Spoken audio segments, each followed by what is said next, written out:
አሁን ሞቱ በቅጣት ለምክንያቱም እርሱ ኃጢአትን ሊያስወግድ እንደተገለጠ ታውቃላችሁ በእርሱም ኃጢአት የለም ይላል አንደኛ ዮሐንስ ምዕራፍ 3 ቁጥር 5 ስለዚህ እሷም በእውነት ሰው ነበረች ነገር ግን ድቀተ ባህሪ አልነበረባትም ንጽሐ ጠባይም አላደፈባትም ስለዚህ ድቀተ ባህሪ ያለበት ስጋ ሞት የተፈረደበትን ስጋ ስለያዘች ነው የሞተችው ከተባለማ የክብር ባለቤት ጌታም ሞት የተፈረደበትን የወደቀውን ስጋ ከርሷ ነስቷል እንደማለትም ጭምር ነው ስለዚህ ሞቱ የግዱ እንጂ የፈቃዱም አልነበረም ማለት ነው ወደ ትልቅ ስህተት ውስጥ ነው የሚያስገባው ለዚህ ነው ራሱ በዮሐንስ 11:18 ላይ እኔ በፈቃድ ያኖራታለሁ እንጂ ከኔ ማንንም አይወስዳትም ላኖራት ስልጣን አለኝ ደግሞም ላነሳት በማለት አስተምሯል ይሄ በጣም ትልቅ ዶክትሪን ነው ስለዚህ ንጽሐ ባህሪ ፍሬ ሕይወት ክርስቶስ በአዳም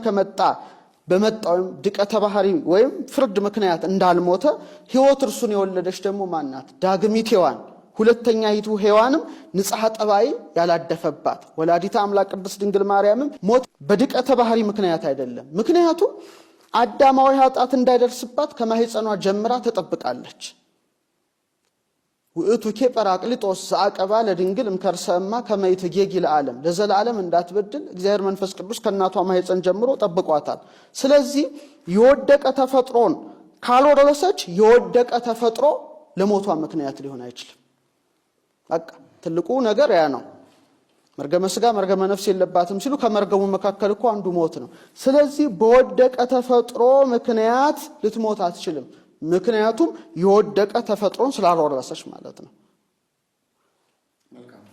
ስለዚህ ከመርገም ከተጠበቀች ሞቷም ከዚህ የተጠበቀ ነው በመሆኑ ሞትን ያመጣው አዳም የሰዎች ራስ ነው ይባላል በጣም ጥሩ ነገር ግን ልጇ ደግሞ የአዳም ፈጣሪ የሕይወት ራስ መሆኑን ሰዎች እንዴት ይዘነጉታል ለሞት አዳምን ምክንያት ካደረጉ ለሕይወት ደግሞ ምክንያት መሆን ያለበት የሕይወት ራስ ልጇ ነው ስለዚህ ክርስቶስ ለምሳሌ ለወደቀው የሰው ልጅ በሶስት በኩል እንክፈለው ለወደቀው የሰው ልጅ ሞት የኃጢአት ቅጣት ነው በትክክል ለክርስቶስ ስንል ምን ልንል ነው ሞት ለቤዛነት የተሰጠ የፈቃድ መስዋዕትነት ነው ዓለምን ለማዳን የተደረገ እንጂ የኃጢአት ቅጣት ውጤት አይደለም ወደ እመቤታችን ስንመጣ ሞቷ በክርስቶስ ፈቃድ ብቻ የተደረገ የክብር የፍቅር ሽግግር እንጂ ቅጣት አልነበረም አሁን ይሄንን እናቆይና እንኳን ለሷ ወደኛ እስቲ እንምጣ ነው ሶስ በኋላ ምን ሆነ አሁን እኮ እሷ የሚያረፈችው ከጌታ እርገት በኋላ ነው 15 ዓመት ቆይታ እንግዲህ ጌታችን በትንሳኤው ሞትን ድል ነስቶታል ድል ከነሳው በኋላ ሞት ለአማኞች ሙሉ በሙሉ መልኩ ተለውጧል ይሄ የአዲስ ኪዳን ቁልፍ ነጥብ ነው ለምሳሌ ስጋዊ ሞት እውን ሆኖ ሳለ ነገር ግን በብሉይ ኪዳን ይሄ ስጋዊ ሞት የኃጢአት ቅጣት ሲሆን በሐዲስ ኪዳን ግን የዘላለም ሕይወት መግቢያ በር ሆኖ ተገልጿል ይህ ወሳኝ ጉዳይ ነው ምክንያቱም ኢየሱስ ክርስቶስ ሞትን አሸንፎታል ስለተሸነፈው አናወራም አሁን በኢሳይያስ 25 ቁጥር 8 ላይ በክርስቶስ ሞት እንዴት እንደሞተ ትንቢት ሲናገር ሞትን ለዘላለም ይውጣል ጌታ እግዚአብሔር ከፊት ሁሉ እንባን ያብሳል የሕዝቡን ስድብ ከምድር ሁሉ ላይ ያስወግዳል ይላል ኢሳይያስ ስለዚህ ሞትን ለዘላለም ይውጣል የተባለው ለዚህ ነው ይሄ በክርስቶስ ነው የተፈጸመው ቅዱስ ጳውሎስ በአንደኛ ቆሮንቶስ 15:54 ላይ ሞት ሆይ ይላል አሁን መውጊያ የት አለ ሲኦል ሆይ ድል መንሳት የት አለ የሞት መውጊያ ኃጢአት ነው የኃጢአትም ኃይል ሕግ ነው ነገር ግን አለ በጌታችን በኢየሱስ ክርስቶስ በኩል ድል መንሳትን ለሚሰጠን ለእግዚአብሔር ምስጋና ይሁን እንኳን እመቤታችን ቅዱሳን ድል ነስተውታል አፈራዊ ስለሆነ ነው ባይበላ ደግሞ በሕይወት ይኖራል ስለዚህ ቅድም እንዳነሳሁት መጽሐፍ ቅዱስም ጠንቅቆ እንደጻፈው ሞቱ በእውቀት ዛፍ ላይ የተመሰረተ ሲሆን ሕይወቱ ደግሞ በሕይወት ዛፍ ላይ የተመሰረተ ነበር ማለት ነው ዝም ብሎ እነዚህ ነገሮች የተቀመጡ አይደሉም ለዚህ ነው በኦሪት ዘፍጥረት ምዕራፍ 3 ቁጥር 22 እስከ 24 አሁንም እጁን እንዳይዘረጋ ደግሞም ከሕይወት ዛፍ ወስዶ እንዳይበላ ለዘላለምም ሕያው ሆኖ እንዳይኖር ስለዚህ እግዚአብሔር አምላክ ሄዶም ገነት አስወጣው። የተገኘባትን መሬት ያርስ ዘንድ አዳምን አስወጣው። ወደ ሕይወት ዛፍ የሚወስደውን መንገድ ለመጠበቅ ኪሩቤልንና የምትገለባበጥ የነበልባል ሰይፍን በኤደን ገነት በምስራቅ አስቀመጠ ይላል። ይሄ ምን ማለት ነው? ይሄ ሟት የሆነው ሰው የሕይወትን ዛፍ ቢበላ እንደገና ታድሶ የሚኖር ሰው ነበር ማለት ነው። ስለዚህ ተመልሶ በልቶ ሕይወት እንዳያገኝ አስወጥቶ እንደገና በኪሩቤልና በሱራፌል ሰይፍ የሕይወትን ዛፍ መንገድ እንዳስጠበቀ ነው መጽሐፍ ቅዱስ በትክክል የሚያስቀምጠው። ስለዚህ የኢትዮጵያ ኦርቶዶክስ ተዋሕዶ ቤተክርስቲያን መተርጉማን ጥንቁቆች ነበሩ። ይህንም በደንብ በአግባቡ በውዳሴ ማርያም ትርጓሜ ላይ ያስቀምጠዋል። በገነት 3 እጽዋት አሉ። እጽዋት ውስጥ ብዙ ናቸው፣ ምክንያት ያላቸው መናገር ነው ካሉ በኋላ አንዱ ዕፀ በለስ ነው፣ አንዱ ዕፀ ገነት አጠቃላይ ገነት እጽዋት ናቸው፣ ሁለተኛው ዕፀ ሕይወት ነው። አዳም ዕፀ በለስን ባይበላ ትእዛዙን ጠብቆ ቢኖር 1000 ዘመን ኑሮ ከዕፀ ሕይወት በልቶ ታድሶ በኖረ ነበር ማለት ነው። መታደስ ያገኘው ነበር ማለት ነው። ስለዚህ የዕፀ ሕይወት መኖር በጣም የሕይወት ጉዳይ ነበረች።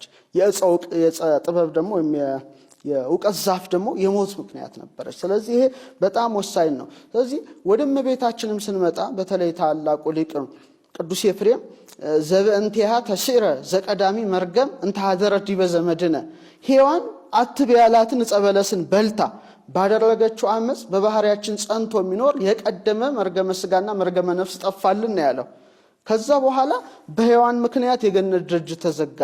ወበእንተ ማርያም ድንግል ተረሆለነ ዳግመኛ በድንግል ማርያም ምክንያት ተከፈተልን ካለ በኋላ ከዕፀ ሕይወት እንበላ ዘንድ አደለን። ይኸውም እኛን ስለመውደድ ሰው ሆኖ ያዳነን የክርስቶስ ክቡር ስጋው ክቡር ደሙ ነው ብሎ በዘመነ ሐዲስ የተሰጠ የሕይወትን መንገድ ይጠቁማል ማለት ነው። ቅዱስ ያሬድ ደግሞ ክርስቶስ የእግዚአብሔር ልጅ ሆኖ ኃጢአት የሌለበት ንጹሕ ባህሪ ሳለ የሰውን ልጅ ለማዳን በፈቃዱ ሞትን ተቀበለ። እሱ ማን ነው? ዳግማዊ አዳም ነው። ዳግማዊ አዳም ክርስቶስ ሞትን ከመረጠ ዳግሚት ሔዋንስ ይሄን ማትመርጥበት ምንድን ነው? ዳግሚት ሔዋን ማርያም እመቤታችንም በልጇ ፈቃድ የእርሱን መንገድ መከተሏ ተገቢ ነው ማለት ነው። ተገቢ ነው። ስለዚህ መርጣ ነው እንጂ የሞተችው ተገዳ አይደለም። ይሄን እስቲ በደንብ እንመልከት። ባትሞት እንኳን የሚገርመው ሰዎች ምክንያት ከፈለጉ ኃይለ አርያማዊትም እኮ ሊሏት ይችላሉ አይደል እንዴ? ምንም የለ በቃ የለችም፣ ስለዚህ መንፈስ ናት ሊሉ ይችላሉ። ይሄ ሁሉ ያስረዳል። ግን ኃይለ አርያማዊት ሳትሆን አዲሲቱ ሔዋን ናት፣ ለኛ ዳግሚት ሔዋን ናት። ስለዚህ በእውነት የሔዋን ኃጢአት ሰውን ሁሉ ወደ ሞት መርቶታል። እውነት ነው። የእመቤታችን ታዛዥነት ደግሞ ይኩነኒ ማለቷ ይህን የኃጢአት ውጤት ለውጦታል። ስለዚህ ከልጇ ጋር ለመሆን ሞትን ለመቅመስ መርጣለች። ስለዚህ ሞት በዘመነ ሐዲስ የሚናፈቅ መሆኑን ከላይ ስላየ ነው። ሌላው በልጇ ምክንያት ስለሚያገኛት መከራ ስምዖን ምንድነው ያላት?